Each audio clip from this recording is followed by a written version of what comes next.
बच्चों, आप लोग कैसे हो। आशा करती हूँ कि आप लोग बहुत अच्छे होंगे। मैं असिस्टेंट प्रोफेसर सरिता शर्मा फिर से नए टॉपिक के साथ आप लोग के समक्ष प्रस्तुत हुई हूँ।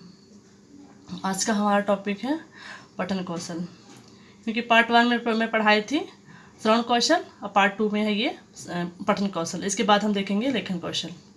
तो पठन कौशल क्या है? पढ़ने के लिए संस्कृत भाषा में पठ या पठनम शब्द का प्रयोग किया जाता है। मतलब यहाँ बताया कि पढ़ने के लिए, यहाँ पे है पठन, मतलब पठन दिख रहा है कि पठन में होता है पढ़ना, मतलब वाचना। तो यहाँ बताया गया ना कि पठनम शब्द का प्रयोग किया जाता है, जिसका अर्थ है ऊंचे स्वर में पढ़ना, दोहराना या सस्वर पाठ करना। मतलब कहा गया है कि पठन कौशल में क्या होता है? ऊंचे स्वर में दोहराना, पढ़ना या सस्वर पाठ करना, मतलब वाचना। ये हो गया आपका पठन कौशल। आगे देखते हैं इसमें क्या है। अतः वाचन एक ऐसी पद्धति है जो व्यक्ति में पढ़ने की योग्यता विकसित करती है। पढ़ना वाचन भाषा के लिखित स्तर पर आधारित होता है। मातृभाषा सीखते समय बालक पहले बोलना सीखता है, फिर पढ़ना सीखता है। यहाँ बताया गया कि मातृभाषा सीखते समय बालक पहले क्या करता है? बोलना सीखता है, इसके बाद फिर पढ़ना सीखता है। परंतु अन्य भाषाओं के शिक्षण में बालक पहले भाषा को पढ़ना सीखता है, फिर बोलना सीखता है। इसके मतलब क्या बताया गया है? मातृभाषा में बालक पहले बोलना सीखता है और फिर पढ़ना सीखता है, लेकिन अन्य भाषाओं में बालक पहले पढ़ना सीखता है, फिर बोलना सीखता है। जैसे अगर हमको अन्य कोई भाषा सीखना है, जैसे फॉर एग्जांपल इंग्लिश हो गया, तो पहले हम क्या करते हैं? पहले हम पढ़ते हैं कि कौन सा टेंस है, कौन कैसे टेंस है, पहले पढ़ते हैं। इसके बाद हम क्या करते हैं? फिर हम स्पीच करते हैं, मतलब इंग्लिश बोलना सीखते हैं। तो ये हमारा हो गया पठन। आगे देखते हैं इसमें क्या है। समाज में अधिकतर यह देखा जाता है कि लोग काफ़ी अच्छे वाचक तो होते हैं, परंतु अच्छे वक्ता नहीं होते हैं। मतलब बताया गया कि समाज में पहले देखा जाता है कि लोग क्या करते हैं? पढ़ते तो बहुत अच्छा है, बट अच्छे वक्ता नहीं होते हैं। वह पढ़ लेते हैं, वाँच लेते हैं, बट अच्छे मतलब लेक्चर, मतलब किसी को समझाना अपने भाषा में नहीं कर पाते हैं। और क्या बताया गया है? पढ़ना केवल भाषिक कौशल ही नहीं, बल्कि विषयों पर अधिकार रखने के लिए भी आवश्यक माना जाता है। आप देखते हैं जैसे कोई टॉपिक हो गया, तो मतलब वही टॉपिक अगर दो लोगों से बोला जाए कि समझाइए, तो वही टॉपिक दोनों लोग अलग अलग अपने लैंग्वेज में समझाएंगे। कोई वही टॉपिक क्या करता है? सिर्फ बाँच देता है, और कोई वही टॉपिक बहुत अच्छे से अपने भाषा में, इजी लैंग्वेज में, इजी भाषा में उसको समझाता है, ताकि बच्चों को बहुत अच्छे से उदाहरण देके समझाया जा सके, ताकि बच्चों को बहुत अच्छे से समझ में आए। अब देखते हैं पठन कौशल के उद्देश्य क्या। पठन कौशल के उद्देश्य कौन कौन से हैं? पठन कौशल के निम्नलिखित उद्देश्य हैं। कौन कौन से? सरल कहानियों, चुटकुलों, कविताओं, चित्र वर्णन, संवाद एवं पहेलियों को पढ़कर भाव ग्रहण करना। यहाँ पर क्या बताया गया है कि इसमें कहानी, चुटकुला, कविता, मतलब इसको पढ़कर अपने मन में पहेलियाँ, इसको पढ़कर अपने मन में क्या होगा? भाव ग्रहण करना। मतलब ये क्या चीज़ है? जैसे हो गया फॉर एग्जाम्पल मुंशी प्रेमचंद का उपन्यास पढ़ेंगे, कहानी पढ़ेंगे, तो उसमें मतलब अलग सा फील होता है। तो वैसे यहाँ बताया गया है कि कहानियाँ, चुटकुले, कविताएं, चित्रवर्ण, संवाद एवं पहेलियों को पढ़कर अपने मन में क्या करना? भाव ग्रहण करना।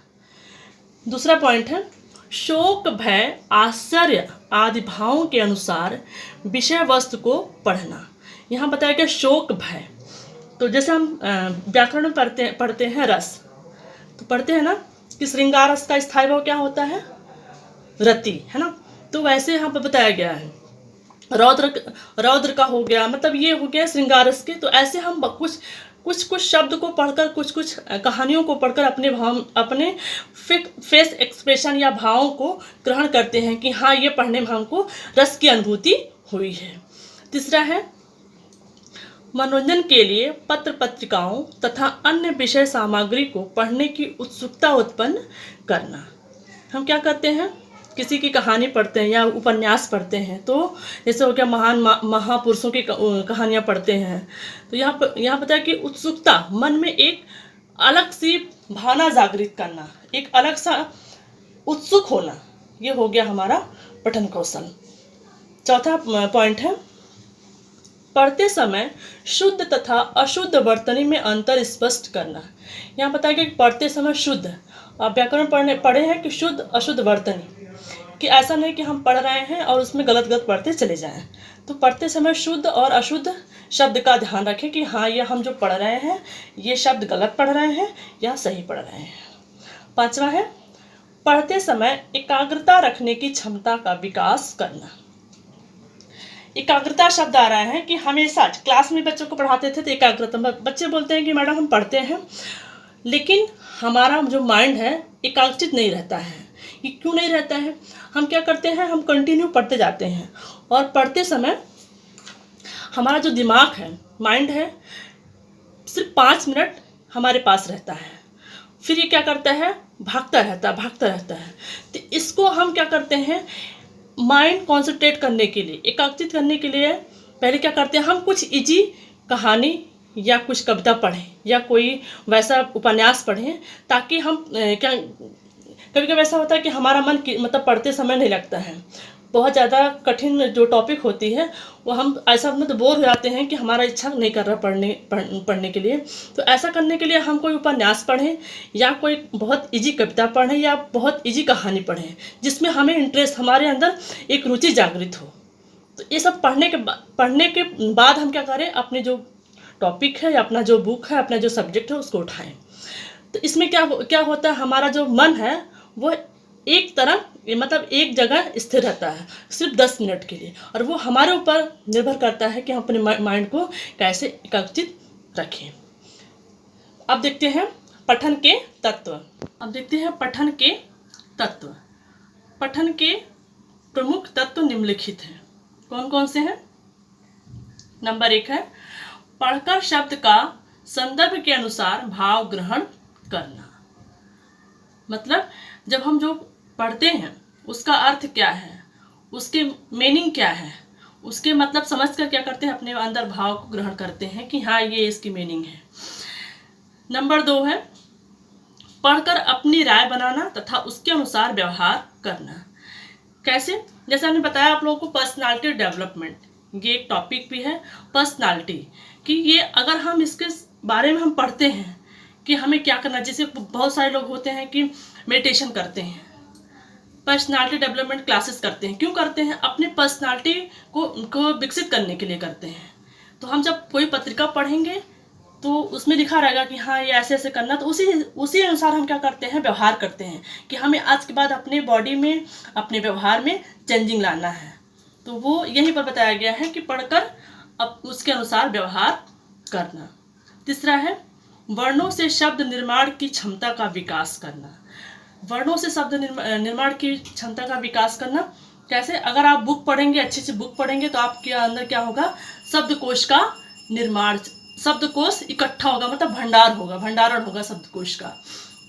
जैसे क्या होता है, कुछ लोग बोलते हैं कि हमें इंग्लिश स्पीकिंग नहीं आता है। क्यों नहीं आता है? क्योंकि हम उस पर ज़्यादा फोकस ही नहीं करते, हमको बहुत ज़्यादा कठिन दिखता है कि बहुत ज़्यादा हमारे लिए ये कठिन सब्जेक्ट है। तो अगर वही हम इंग्लिश रोज पढ़ें, रोज हम मतलब कम से कम हम 5 मीनिंग रोज हम याद करें, तो हमारे अंदर क्या होगा, शब्द का बहुत ज़्यादा भंडार होगा। तो वो यहीं पर वो बताया गया है कि वर्णों से शब्द निर्माण की क्षमता का विकास करना। अगर हम पढ़ेंगे तो हमारे अंदर शब्दों का बहुत ज़्यादा भंडारण होगा। चौथा है, अब है नेक्स्ट है पठन के प्रकार। नेक्स्ट है पठन के प्रकार। पठन के प्रकार कौन कौन से हैं? पठन के प्रकार मुख्य 2 हैं। कौन कौन से हैं? सस्वर पठन, नंबर 1 है सस्वर पठन, नंबर 2 है मौन पठन या वाचन। अब सस्वर पठन कौन सा है? जिसमें हम स्वर लय ताल से किसी चीज को बचते हैं या पढ़ते हैं, उसे कहते हैं सस्वर पठन, मतलब बोल कर पढ़ते हैं। और दूसरा है मौन पठन या वाचन, जिस पठन में शब्दों का उच्चारण सुनाई ना दे उसे मौन पठन कहते हैं। जैसे मन में पढ़ना, मन में पढ़ना जैसे क्या होता है, जब छोटे बच्चे होते हैं तो क्या करते हैं, स्वर पठन करते हैं, बोल बोल कर रटते हैं, क्योंकि उनके अंदर रटने की क्षमता बहुत ज़्यादा होती है। लेकिन जब वही बच्चे थोड़ा बड़े हो जाते हैं तो उनके अंदर रटने की कैपेसिटी ख़त्म हो जाती है। वो क्या करते हैं, मौन वाचन का निर्माण, मतलब मौन वाचन धारण करते हैं। वह मौन होकर के किसी भी विषय का पठन करते हैं। ये हमारा हो गया मौन पठन या वाचन।